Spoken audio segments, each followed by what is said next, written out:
nervous. I've got lots of notes. I'm sorry. There's lots to say, and such a touchy subject. I have to have it all written down to try and focus a bit more because I'm just looking at you. Oh crap. So anyway, right, okay. So I'm Caz Buckingham, Patch for short. It was my nickname in the army, and it was the nickname I took when I entered roller derby, of which I have two of my fellow roller derby participants with me, and they've stuck by me.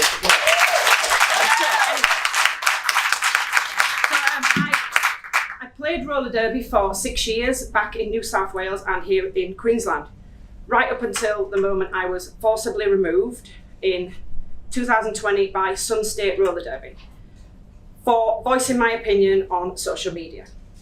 It was my opinion that male bodies do not belong in women's sports.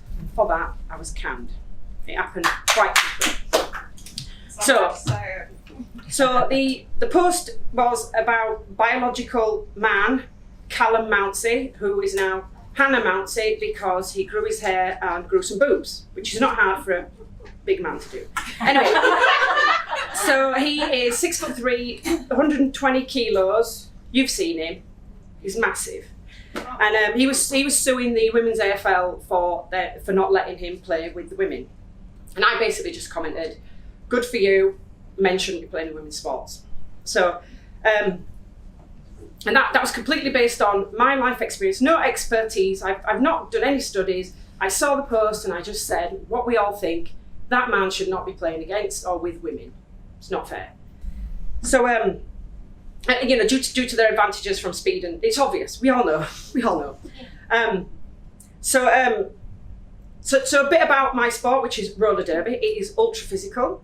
It is two teams on a track, on quad skates, just throwing themselves at each other. The idea is to get through the other people. So it's very physical. It is all hands. It is grabby. Digits get missing into orifices. Both sides, it happens. But you know what? It's what happens. And you think that's absolutely madness, but I loved it. And even though it was when we played, it was just women. There were many broken bones, tears, sprains, bad bruises. We've all got pins and we've all had physiotherapy. We've had it all. We all have. We've had concussions. We've had it all. So that's just women on women. So considering all that you know, would you let a man like Hannah Mounsey, put on some quads and join in? Basically, who would? Even men think that's disgusting because they're men and they wouldn't do that. So most men wouldn't put themselves in that situation. Yeah. So now you know what roller derby is. Basically, after the post, which was just a to and fro between myself and a former competitor who I thought was my friend, we were having a backwards and forwards, and I just ended it.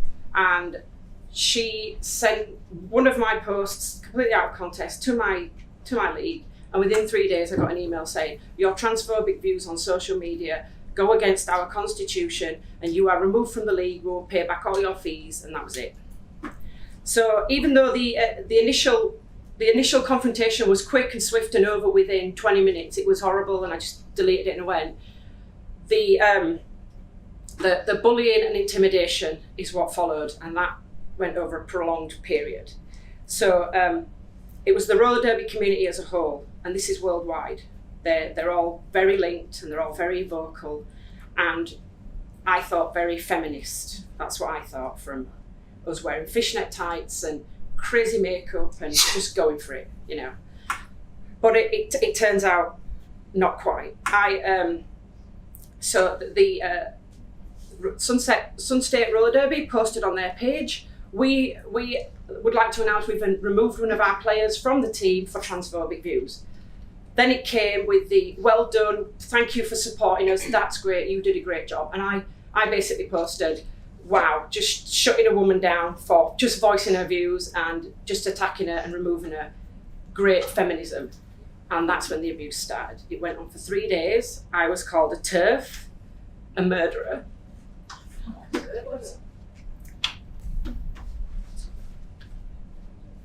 I was called an instigator of suicide and all this shit. Anyway, after that 3 days worth of absolute hounding me, even personal posts to me, they decided to remove it. And it took me about 3 months to get it. We are regretful of the actions of people on our page. That's what I got no. Anyway, after the initial shock of that, I put in a grievance to Sun State due to what I consider they did it to me. They got rid of me and they put a post up and they allowed 3 days worth of abuse. I put a grievance into them and I put a grievance into Women's Flat Track Roller Derby Association, which is the governing body across the world. And it was over a year ago and I've not yet received even an acknowledgement of, we accept it and we'll look at it and we'll get back to you. That's over a year now. So nothing. So I turned to Queensland Human Rights Commission, because it does state in their rights, if you look it up, it's completely available online. If you look it up, it says discrimination against the sexes is not allowed. But there are in some cases, one of them being in sports where sex has an advantage or a disadvantage due to speed and strength. So even though, despite this statement, it counts for nothing, and I'll tell you why. Because some state roller derbies are not-for-profit, they can't intervene or do anything about it. So what this means is that not-for-profit organisations, so all your sports organisations, have a carte blanche to just treat its members however they want, and they are completely consequence-free. There's nothing you can do about it. You can say what you want, but if it's not within their constitution, which is about, it says discrimination, and it puts in there discrimination against the trans community, but it doesn't say anything about discrimination against women. They don't really care about the women, even though it's Women's Flat Track Roller Derby.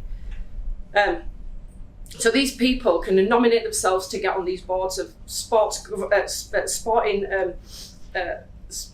teams, and they can just do whatever they want, and they can campaign against individuals and just spearhead and just, there's just no regard to the people involved, absolutely no regard. So everyone I lodged my complaint to, all three, have totally disregarded me, the truth backed by science. They don't want to hear it because it doesn't follow the narrative. So it's pretty horrific, but I found out that I have no opinion, no beliefs. My worry and discomforts mean nothing, and I can't say what matters to me. So if you want to play roller derby, you can't have an opinion. That's where you are. Anyway, the trans community can't be discriminated against, of course, but women free to discriminate against all they want, and that's where they are. They say, believe people can change sex or you're gone.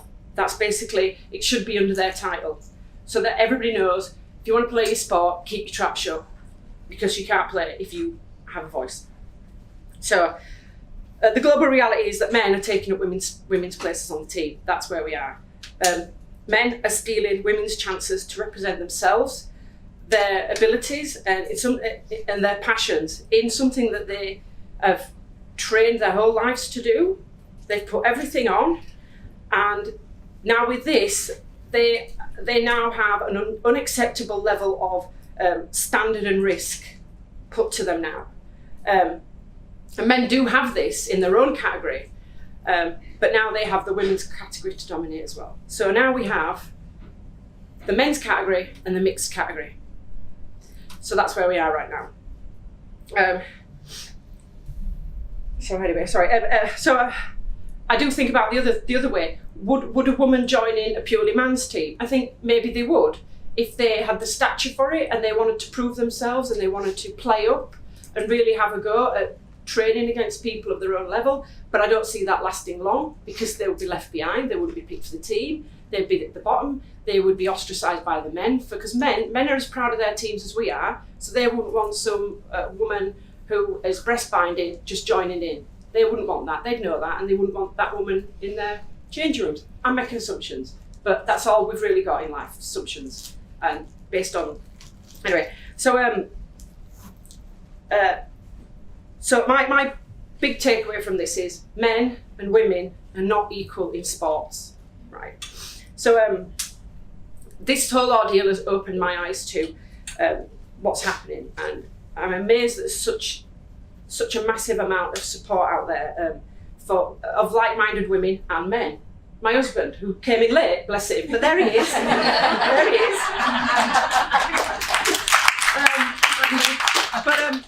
It's like everything. Until it's dumped in your lap, you don't know that these sort of atrocities exist.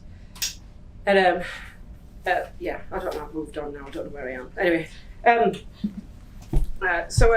I've had lots of help from feminist groups on Facebook mainly, just talking about the misogyny and the mistreatment of women. And I have to admit that before all this, I did not know it was going on. I don't know how many men in dresses I've ever seen in my life, physically seen. I've seen them on telly and whatever, but I just did not know how many there are out there, because it's now been openly, it's that they're free to express, where I think they used to keep it closeted, but now they can invade women, which is just gross. Anyway, during all this, I've discovered personalities that I align with, J.K. Rowling and the fantastic late Magdalene Burns. She's fantastic and all over it. Also, Kelly Jean Keane, Posey Parker, if you know her, was standing up for women. She's amazing. I love her YouTube videos. She's so funny. I love her. Scott Nugent, who was a man who trans to a woman and has now gone back, and he just speaks out about the horror the children go through now. And he's great, and he's banned from Facebook, but he's never on Facebook because he's constantly banned.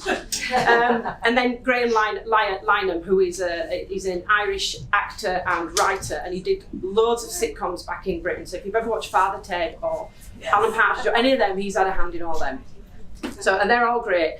But I realised that many other women during this from roller derby think and believe exactly like me, and I have had personal messages from some of them saying, what's happened to you is horrible, but I can't publicly be seen supporting it because they'll do the same to me. So they're afraid, but they still support me, and it's great, but I also dislike them a bit for just not. Come on, I thought you were tough, just say it. But I get it, if my own friend got attacked for being my friend by a former friend of hers, how can you be friends with Patch? She's disgusting, she's this, she's that, the other. So even my friends have been attacked, so it's not fun. It's not fun being my friend. Anyway, it's totally fine.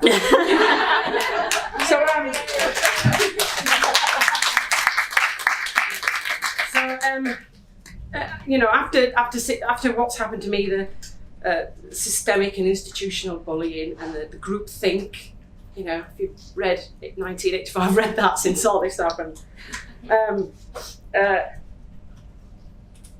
It seems like the quieter and the weaker among us just dare to speak for fear of intimidation, and we know that. But yeah, we all just need to stand up and start saying some things. I don't know how long I've been rambling on, I'm sorry. But I was kicked out of my sport, my beloved sport of 6 years that I put my heart and soul into. I trained 3 times a week. I used to drive over an hour to training. My kids were young when I started. I had to take them to training sometimes because my husband worked away. If we had a game on a Saturday, it was a whole day thing. It's an event. It's morning to night, and then there's the drinking, so you know. That's mainly what it's about. But it's an all-day event, and then so your whole Saturday's gone, and Sunday's gone, and that was some of my weekends. And it was great, I loved it, and I did it, but it did, you know, it affected my home life. So, you know, it caused a few arguments, didn't it? Anyway, despite all that, between us three, I don't know how many injuries we've had, but my collective injuries have been hospitalised and things like that. And I wouldn't give any of them away, they were great and they made me who I am today. But as a result of being removed from my sport, that alone is awful. Just some of my friends that still play, just seeing them play, it's awful. But not only that, it was the bullying, the prolonged bullying. What I had to do was delete everybody off my Facebook page that I'd ever associated with through Derby, because I was just fear of them copying anything I did, you know, copying and using it against me again. Tried to remove all those people, just to completely get rid of them. But it's left me with mental health issues. I had to go on antidepressants, and I had to see a therapist, which really helped because it got. And I actually went to the therapist, and I didn't know it was because of this. And it's talking to him. He said it started just after this happened, and that's where I am. So what I've learned about this is rights, genders, opinions, and language, and just how much they matter. I'm urging everybody. I mean, everybody here, I'm sure, has had a voice on this, but it's anybody else beyond this, urging them to speak up and say something. But back to the start of this, one of the terms I got was TERF, and I did not know what a TERF was. I had to look up what a TERF was. Now, we all know what TERF means and what it means to the activists, but what it actually means is women who dare stand up for women. That's what you get when you get called a TERF.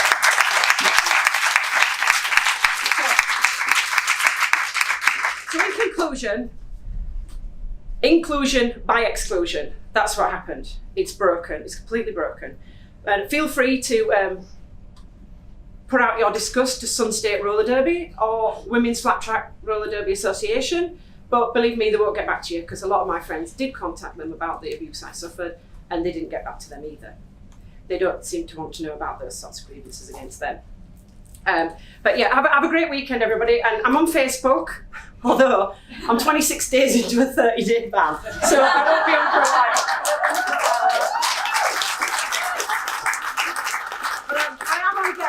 And thank you all for listening. Thank you so much. And I hope you've all had a great weekend. And that was me. Thanks.